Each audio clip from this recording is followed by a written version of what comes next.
Welcome to SAS TV. నేను మీ Abid Hussain.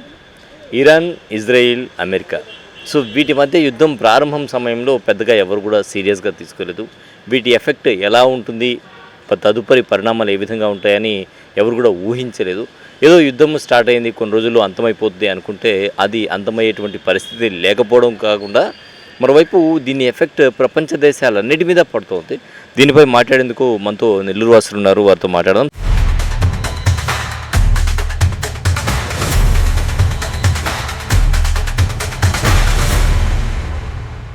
Israel, America ఇద్దరు సంయుక్తంగా చేసి ఈ ఇరాన్ పైన చేసే వారు మాత్రం ఇది ఒక విధంగా చెప్పాలంటే ఇది కొంచెం అన్యాచురల్. అసలు ఇది ఎక్స్పెక్ట్ చేయకూడదు ఇది. ఎందుకంటే అమెరికాకి దీనిలో ఏ విధమైనటువంటి ఇంటర్ఫియరెన్స్ లేదు.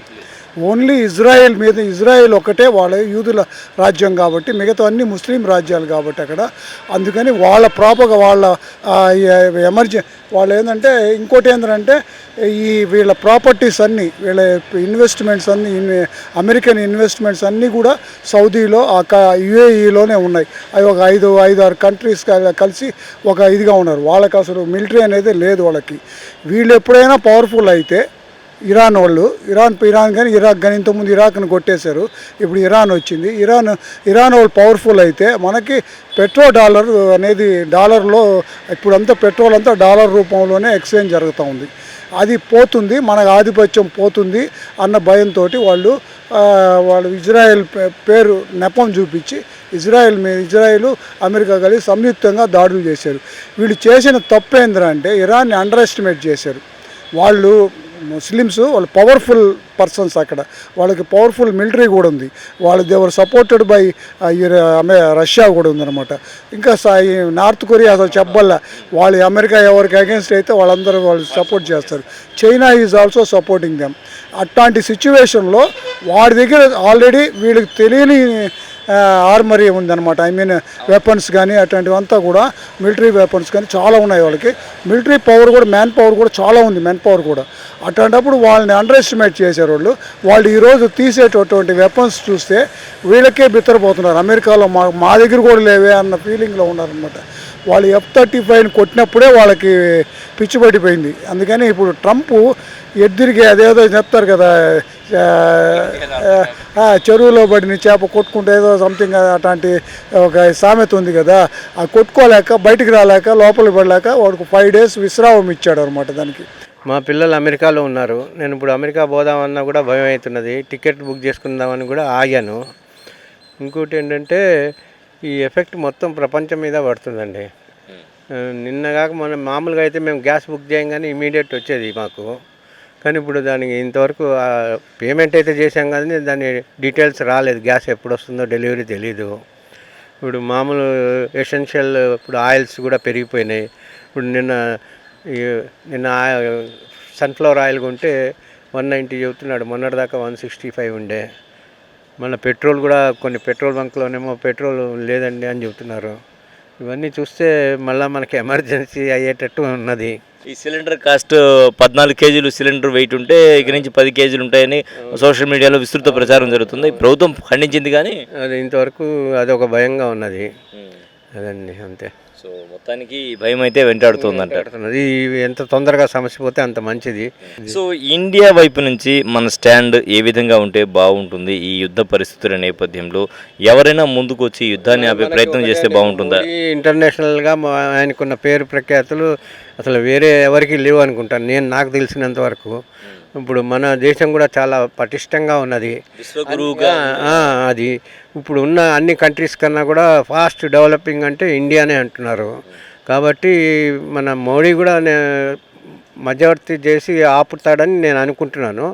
అది ఎంతవరకు ఇదవుతుందో, సక్సెస్ అవుతుందో తెలియదు. అవును, అంతే. ఈవెన్ ఇరాన్ వాళ్ళు కూడా మన మోడీ అంటే చాలా అభిమానం, మన ఇండియా అంటే అభిమానం. కాబట్టి మనకు కొన్ని నౌకల్ని వదులుతున్నారు. ట్రంప్ కూడా దోస్త్ అంటూ ఉంటారు మోడీ గారు. కానీ ట్రంప్ నా ప్రకారం అయితే నేను నమ్మను సార్ ట్రంప్ని అయితే. మరి అది నాకు తెలీదు. ఇరాన్ దగ్గర నుంచి మనం ఆయిల్ తీసుకుంటున్నాం. అక్కడ ఇరాన్ యుద్ధం జరుగుతున్నప్పుడు ఆయిల్ మనకి ఎలా సప్లై చేయగలరు? వాళ్ళు వాళ్ళ వేడిలో వాళ్ళు ఉంటారు కదా. కాబట్టి ఖచ్చితంగా ఉంటుంది. ఎఫెక్ట్ అనేది ఉండకుండా పోవడం ఉండదు. ఎన్ని రోజులు ఉంటుంది అనేది అది యుద్ధ వాతావరణం ఎప్పటికి ముగుస్తుందో అప్పుడే మిగతా అన్నీ తగ్గుతాయి. కానీ ఇవి ఫేస్ చేయక తప్పదు ఇవన్నీ.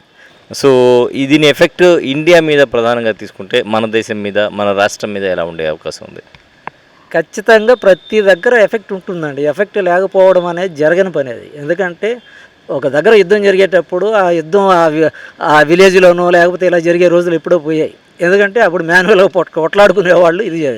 ఇప్పుడు మొత్తం అణుబాంబులు అవి ఉపయోగించేటప్పుడు అణుబాంబు అనేది ఒక ఏరియాకి సంబంధించింది కదా కంప్లీట్గా నాశనం చేస్తుంది కదా. అలాంటి స్టెప్పులు అసలు తీసుకోకూడదు. తీసుకుంటే మాత్రం చాలా వరకు అన్ని దేశాలకి నష్టాలు ఉంటాయి. అంతో కొంత ఎఫెక్ట్ ఉంటుంది. పక్క దేశాలకే కాదు, చుట్టుపక్కల కూడా ఎఫెక్ట్ అవుతుంది ఖచ్చితంగా. అది ఎప్పుడూ మంచిది కాదండి అది. ఎందుకంటే అసలు తెలియకడుగుతాను, మానవ జాతి మనల్ని మనం చంపుకోవడం ఏంటి? ఏ జాతిలో కూడా సింహం చంపదు, పులిని చంపదు, నక్కని చంపదు, కోడిని చంపదు. అంటే మనంలో అది చేసేది. ఈ కోడి పందాలు పెట్టి చంపేది మనం మనుషులం కాబట్టి. కోళ్ళు వాళ్ళు ఏది చేసుకో, కేవలం తిండి కోసం తగాదా ఆడుకుంటాయి. కాసేపు అక్కడ పోటీ పడతాయి, వెళ్ళిపోతాయి గమ్ముగా. చంపుకునేంత ఇవి కక్షలు ఎవరికి ఉండవు, ఒక్క మనుషులుగా తప్పించి. కేవలం ఈ ట్రంప్ వల్లనే ప్రపంచవ్యాప్తంగా యుద్ధాలు చెలరేగుతున్నాయి. ఎక్కడైనా ఎవరికైనా ఇద్దరి మధ్య ఏదైనా ఒక చిన్న వివాదం జరిగితే ఆయన ఒక పెద్దన్న పాత్ర తీసుకొని ఆయన వచ్చి ఆ వివాదాన్ని పరిష్కరించాలని చూస్తున్నాడు. దాంట్లో ఆ బ్యాక్గ్రౌండ్ ఏంటంటే అందులో ఏదో ఒక దేశాన్ని ఆయన క్యాప్చర్ చేయాలి, సామ్రాజ్యవాదం అయింది. ఈ నేపథ్యంలో ఆయన ప్రపంచవ్యాప్తంగా కూడా అనేక దేశాలకి, కొన్ని దేశాలకి మద్దతు ఇస్తూ కొన్ని దేశాలని కొట్టేసి తాను ఆక్యుపై చేసుకోవాలనే ధోరణి అయింది. ముఖ్యంగా ఆయిల్, గ్యాసు వీటన్నిటిని ఆయన స్వాధీనం చేసుకొని అమెరికా అంటే నేను ఒక పెద్ద విషయం, అమెరికా ప్రెసిడెంట్ అంటే నేను ఒక పెద్దన్ననే పాత్ర ఆయన పోషిస్తున్నారు. అందువల్ల దీనికి కారణం ప్రధానంగా ట్రంపేనండి. యుద్ధం అనేది జరిగితే ప్రతి ఒక్కరి మీద దాని ఎఫెక్ట్ అయితే ఉంటుంది. అయితే మనం వ్యవహరించేటువంటి శైలి, అంటే గౌరవ ప్రధాని నరేంద్ర మోడీ గారు వ్యవహరించేటువంటి శైలి ఏదైతే ఉందో అది చాలా బాగుంది. అందరితో అంటే సన్నిహిత సంబంధాలు, ఇటు ఇరాన్తో సన్నిహిత సంబంధాలు, ఇటు ఇజ్రాయెల్తో సన్నిహిత సంబంధాలు, అటు ట్రంప్తో సన్నిహిత సంబంధాలు ఉండి ముందుకు సాగుతూ ఉన్నారు వారి తరపున. అయితే దీని ఎఫెక్ట్ ఏదైతే ఉందో దీని ఎఫెక్ట్ అన్ని దేశాల మీద ఉండేటువంటి అవకాశం ఉంది అని తెలియజేస్తున్నారు. కెమెరామెన్ మహేష్తో హుసేన్ సాస్, టీవీ నెల్లూరు.